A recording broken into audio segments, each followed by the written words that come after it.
Olá, eu queria falar hoje sobre mutualidade.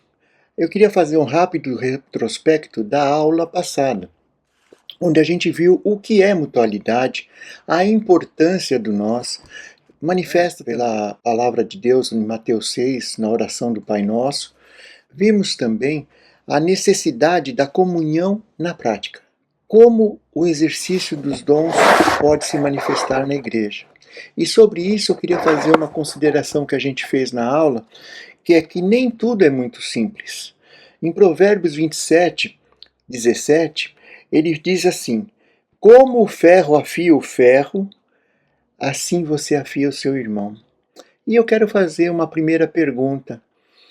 Você é um ferro que afia seu irmão? Como é que você afia o seu irmão? Como é que você é afiado por seu irmão? Porque isso são perguntas interessantes para a gente viver a mutualidade na prática. Mas eu também queria fazer uma lembrança no culto, onde a gente viu que Deus traz uma nova forma de pensar, uma metanoia, que é o conceito de mudança de pensamento. Vimos a experiência de uma pessoa que foi adotada, mas que tinha dificuldades em viver na família, ao ponto de pensar em fugir. Assim eu pergunto: nós fomos adotados por Deus, mas veja bem, naquele momento, mesmo que você tivesse uma vida boa, existia a falta de algo, existia um vazio, talvez uma angústia, uma tristeza, uma dificuldade.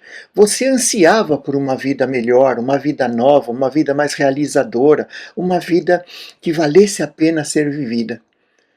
Então, por que a gente parece que não dá certo? Parece que está sempre querendo fugir da família de Deus. Parece que a gente tem assim alguma coisa conspirando contra nós mesmos, dentro de nós, para impedir isso de agir.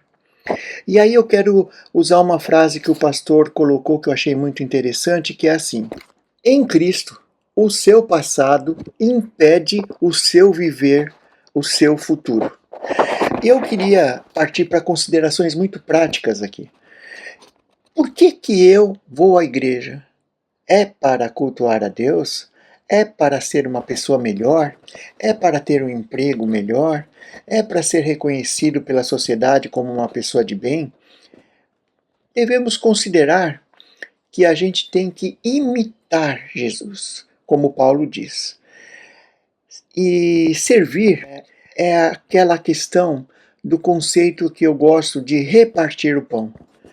Eu vou para repartir meu pão com o irmão, as minhas experiências, a minha vida, os meus dons, o que eu tenho eu vou repartir com meu irmão e vou receber o pão do meu irmão, o que ele tem para me ofertar. E aí eu pergunto: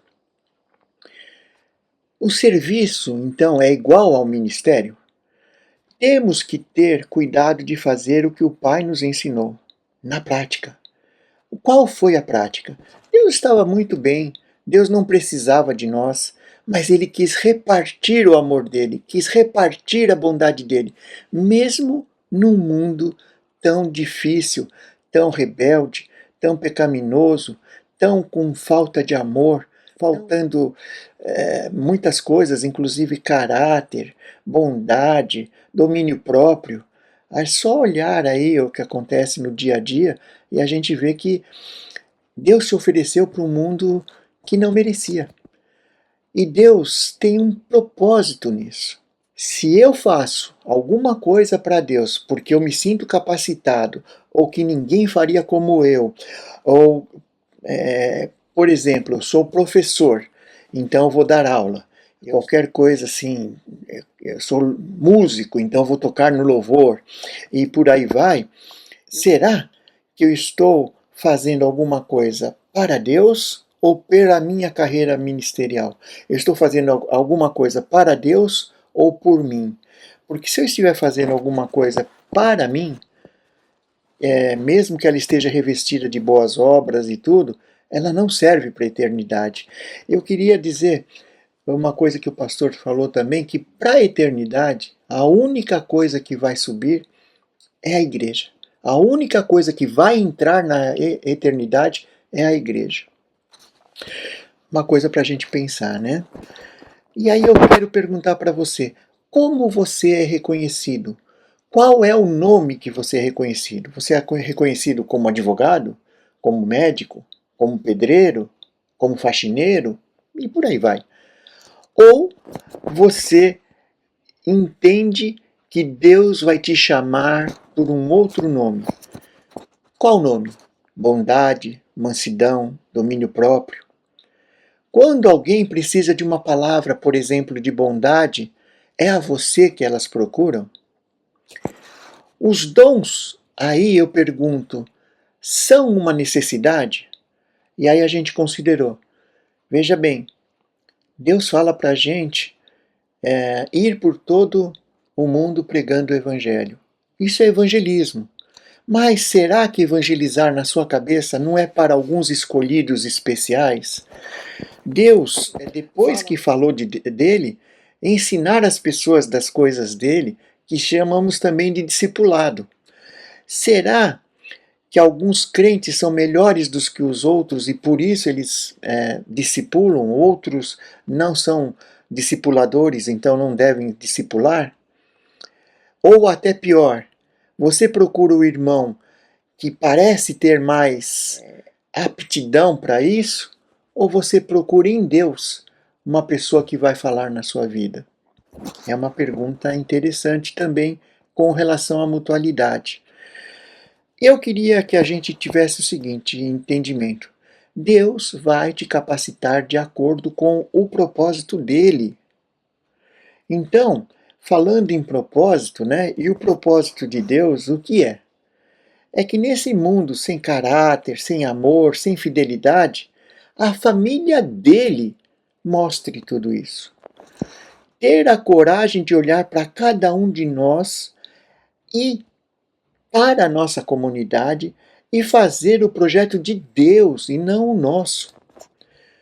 Se você só se preocupa em ter uma vida melhor, um emprego melhor, um ministério de êxito, você está se preocupando só com você. Talvez seja a hora de pensar: qual é o nome que Deus me deu?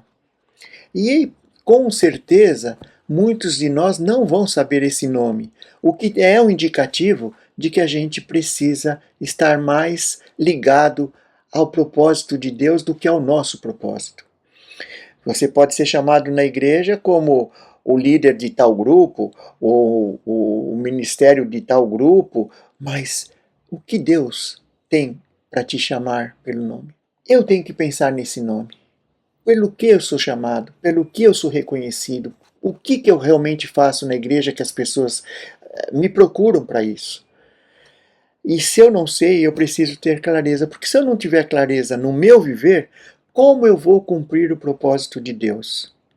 Para a minha vida e para a vida dos meus irmãos. Como eu vou ajudar meus irmãos? Como eu vou ajudar a minha comunidade? E o que seria isso? Eu quero que a gente entenda que nossa missão é transformar pecadores em cristãos bem resolvidos. Pense assim: se eu mudo a minha mente, as minhas atitudes acompanham. Então, agora eu estou fazendo um ministério porque a minha mente está acompanhando isso. A minha mente determinou isso, ela foi renovada dessa maneira. Não porque é um serviço que eu estou prestando, mas é porque é uma contribuição que eu estou dando. É uma forma de expressar o meu eu na comunidade. É uma forma de expressar o meu eu para o meu irmão. Se não fazermos as coisas desse jeito, por mais que elas nos pareçam boas, elas não constroem relacionamentos. E o que eu queria terminar aqui dizendo é que Deus está preocupado em construir relacionamentos. Ele quer construir um relacionamento conosco para que nós agora, como a família de Deus, mesmo tendo sido adotados, mesmo que tivermos uma vida de realidade totalmente diferente, agora a gente possa espelhar Cristo, né, para este mundo. Agora a gente possa ser luz aonde há trevas. Agora a gente possa ser sal aonde não há. Praticar justiça, exercer longanimidade, viver uma vida que realmente, como eu disse, vale a pena ser vivida. Eu entendo que a mutualidade é a base do cristianismo para a gente ter uma vida que me realiza, que realiza o meu irmão e que agrada a Deus. Se você também pensa assim, vamos estudar. Domingo estarei de manhã falando exatamente sobre tudo isso e gostaria que você viesse repartir o seu pão comigo. Fique com Deus, Deus te abençoe, até a próxima.